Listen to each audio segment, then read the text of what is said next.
ہم باتیں کرتے ہیں کہ جی ہم نے ظہور میں جانا ہے، ظہور ہونا ہے، ہم نے ظہور میں داخل ہونا ہے.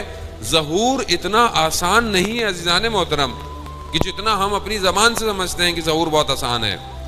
ظہور اگر بہت آسان ہوتا تو کب کا ہو چکا ہوتا، کب کا ہو چکا ہوتا. وہ خدا جانتا ہے کب ہوگا.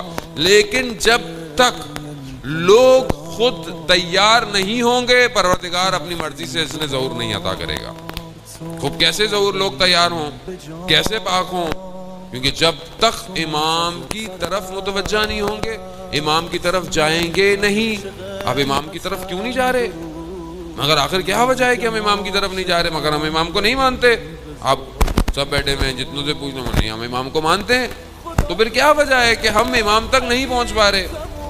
ہمارے ایک استاد نے بیان کیا کہ مسجد جمگران، جہاں کم کے قریب مسجد ہے، جہاں امام زمانہ سے منسوب ہے، وہاں پر وہ جاتے تھے، سوال جواب لوگوں کو دیتے تھے. تو وہاں ان کی ملاقات ایک لڑکے سے ہوئی.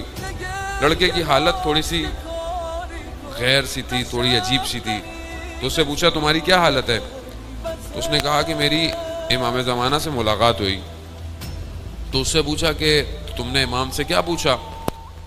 میں نے کہا مولا یہ مسجد میں اتنے لوگ آئے ہیں اور ہر جو ہے وہ شب بدھ جو ہے منگل اور بدھ کی رات وہاں پر ہر ہفتے رش ہوتا ہے اور مخصوصیاں بہت رش ہوتا ہے، ملین میں لوگ آتے ہیں. تو کہا میں نے مولا اتنے سارے لوگ ہیں، 313 سے تو بہت زیادہ بیٹھے ہوئے ہیں یہاں، تو آپ آتے کیوں نہیں ہیں؟ تو امام فرماتے ہیں جو اس نے بیان کیا کہ یہ سب میرے لیے نہیں آئے، یہ اپنے لیے آئے.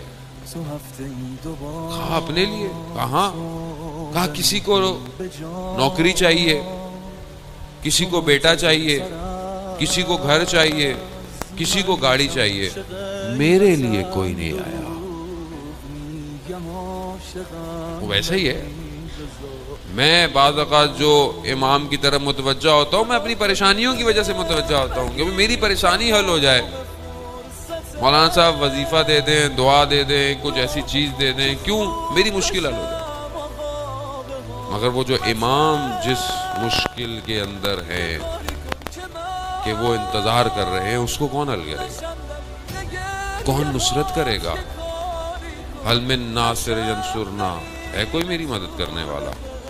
یہ امام تک پہنچ رہی ہے بات. تم اسی لیے عزیزان محترم بہت ضروری ہے کہ ہم ان رکاوٹوں کو پہلے پہچانیں کہ جو مجھے میرے امام تک نہیں جانے دے رہی ہیں. اور اس میں سب سے بڑا کردار اس شجرہ خبیثہ کا ہے کہ جس نے ہمارے وجودوں کو دنیا کی طرف متوجہ کیا.